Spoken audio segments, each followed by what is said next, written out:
और सब भूल गए हरफे सदाकत लिखना, और सब भूल गए हरफे सदाकत लिखना, रह गया काम हमारा ही बगावत लिखना।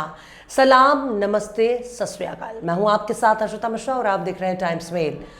इजराइल ने अब खुलकर ऐलान कर दिया है कि वो अपने उस मंसूबे को पूरा करेगा जिसे वो बहुत पहले से अंजाम तक पहुंचाना चाहता था।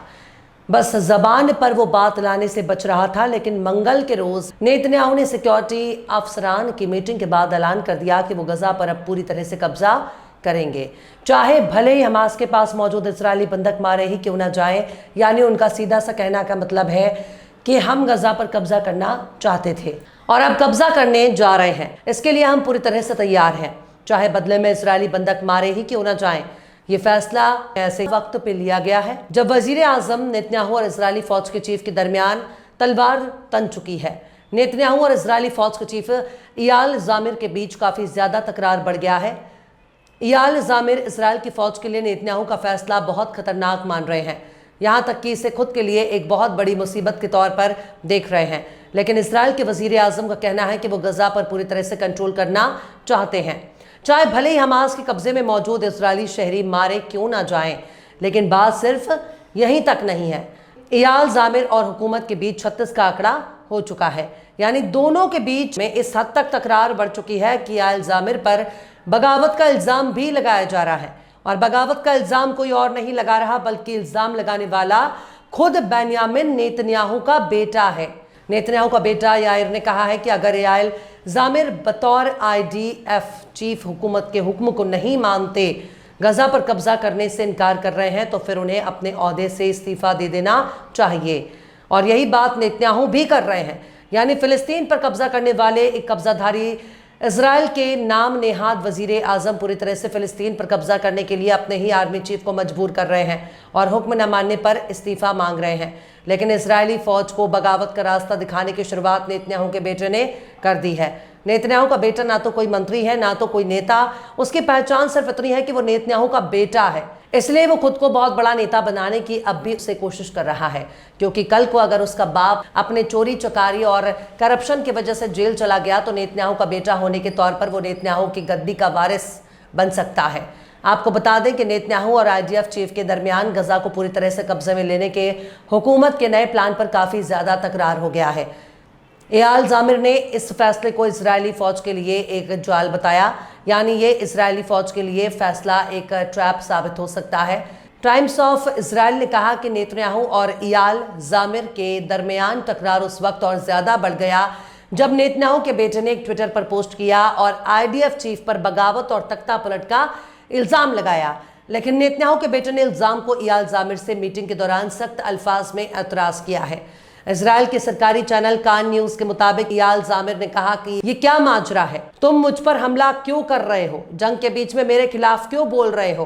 पर नेतन्याहू ने कहा कि तुम मीडिया में इस्तीफे की धमकी मत दो, मैं बर्दाश्त नहीं कर सकता कि हर बार जब तक तुम्हारा प्लान नहीं मानते तो तुम ओहदा छोड़ने की बात करो। मेरा बेटा 33 साल का है, वो बड़े हैं। इयाल जामिर का कैबिनेट के साथ हाल के दिनों में कई बार झगड़ा हो चुका है, खासकर बेन ग्वीर और स्मोत्रिच जैसे कट्टरपंथी नेता इयाल जामिर से बहुत ज़्यादा चिढ़ते हैं, क्योंकि इयाल जामिर इनको पसंद नहीं करता। खासकर गजा में जंग के बढ़ने की वजह से नेतन्याहू और फौज के दरमियान बहुत बड़ा इख्तिलाफ देखने को मिल रहा है। नेतन्याहू के दफ्तर में यहाँ तक कह दिया है कि अगर इयाल जामिर गजा पर कब्जा करने के प्लान से इख्तिलाफ रखते हैं तो वो इस्तीफा दे सकते हैं। इयाल जामिर ने मंगल की बहस में कहा कि गजा का पूरा कब्जा हमास के पास बंधक 50 लोगों की जिंदगी को खतरे में डाल सकता है, जिसमें कम से कम 20 के जिंदा होने की उम्मीद है, और ये फौज को और ज्यादा थका देगा। वहीं इजरायली हुकूमत और इजरायली फौज के सरबराह के बीच में मामला बिगड़ता देख इजराइल के डिफेंस मिनिस्टर इजराइल काट्स ने IDF चीफ का बचाव किया है। इयाल जामिर के जख्मों पर मरहम लगाते हुए इजराइल काट्स ने कहा कि इयाल जामिर को अपनी राय रखने का पूरा हक है और ये उनकी ड्यूटी है। Israel defence minister Israel cuts ने कहा कि चीफ ऑफ स्टाफ का यह हक और ड्यूटी है कि वो सही जगह पर अपनी राय जाहिर करें, और सियासी क़यादत के फैसलों के बाद इस्राएली फौज उसी तरफ जिद और पेशवाराना तरीके से फैसले को लागू करेगा।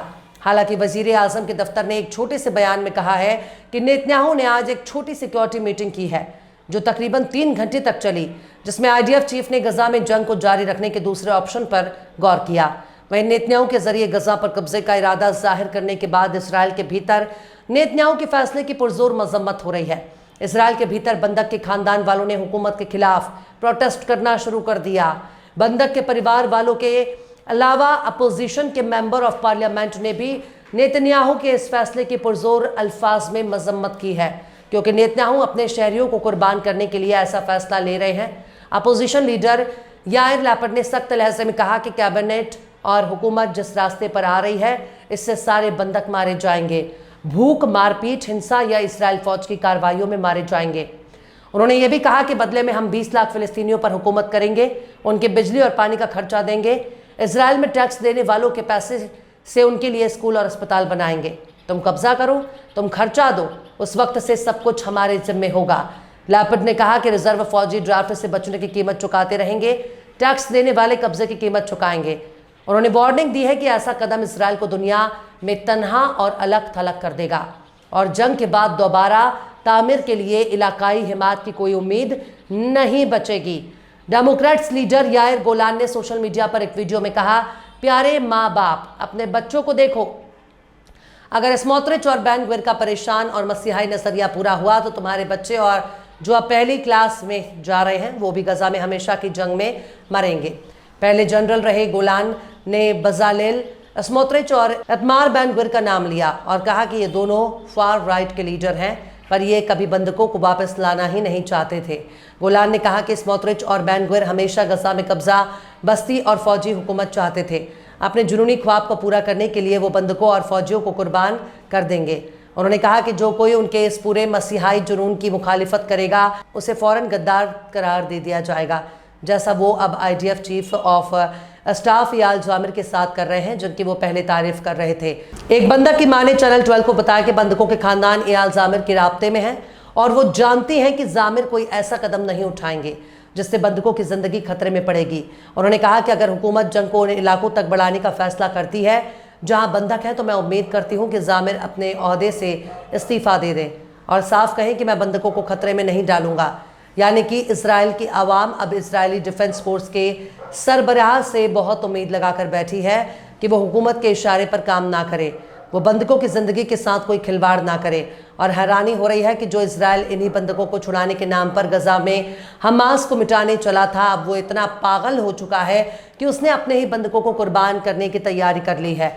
यहाँ तक कि अपने ही फौज के सरबराह से तू मैं कर रहा है। इसराइल के भीतर नेतन्याहू के खिलाफ प्रोटेस्ट हो रहा है। इसराइल की फौज भी नेतन्याहू के खिलाफ है। इसराइल के अपोजिशन लीडर भी नेतन्याहू की इस हरकत की मुखालिफत कर रहे हैं, पर सबसे बड़ा आका अमेरिका नेतन्याहू के फैसले को अमली जामा पहना रहा है। नेतन्याहू के फैसले को डोनाल्ड ट्रंप ने कबूल कर लिया। उसे भी कह दिया कि इसराइल की मर्जी है, चाहे वो तो गजा पर कब्जा करे, चाहे तो कब्जा ना करे। मतलब आप सोच सकते हैं कि गजा पर हुकूमत कौन करना चाहता है। इसराइल तो बस एक बहाना है, असल मुजरिम अमेरिका है। इस बात का भी खतरा बढ़ रहा है कि अगर हुकूमत और फौज के बीच में ऐसे ही तकरार बढ़ता गया तो कहीं फौजी बगावत ना हो जाए। अगर फौजी बगावत हुआ तो नेतन्याहू को बचाने के लिए ना स्मोत्रिच आएगा और ना बेन ग्विर जैसा नफरती जमूरा बचाने आएगा। सब के सब अपने अपने बिल में दुबक जाएंगे, सब के सब अपने अपने बंकर में छिप जाएंगे। पर इजराइल के लोगों के लिए वही हज़ारों साल पहले वाला दौर फिर से लौट रहा है, जब ये आपस में लड़कर ख़त्म हो गए। उन्होंने अपने ही हुकूमत को गिरा दिया, जिसका खामियाजा ये आज तक भुगत रहे हैं।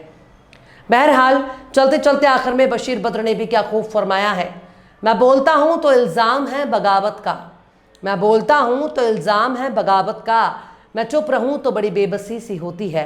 फिलहाल इस खबर में बस इतना ही। इस पूरी खबर को शम्स तबरेज़ ने लिखा है, जिन्हें आप ट्विटर पर भी फॉलो कर सकते हैं। ट्विटर हैंडल है @शम्स तबरेज़ काजी।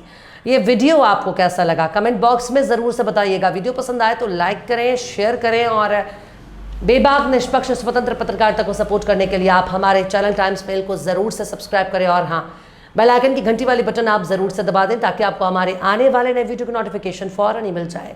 फिर मिलते हैं किसी और वीडियो में एक नई खबर के साथ। हर्षिता मिश्रा को दीजिए इजाज़त। जय हिंद।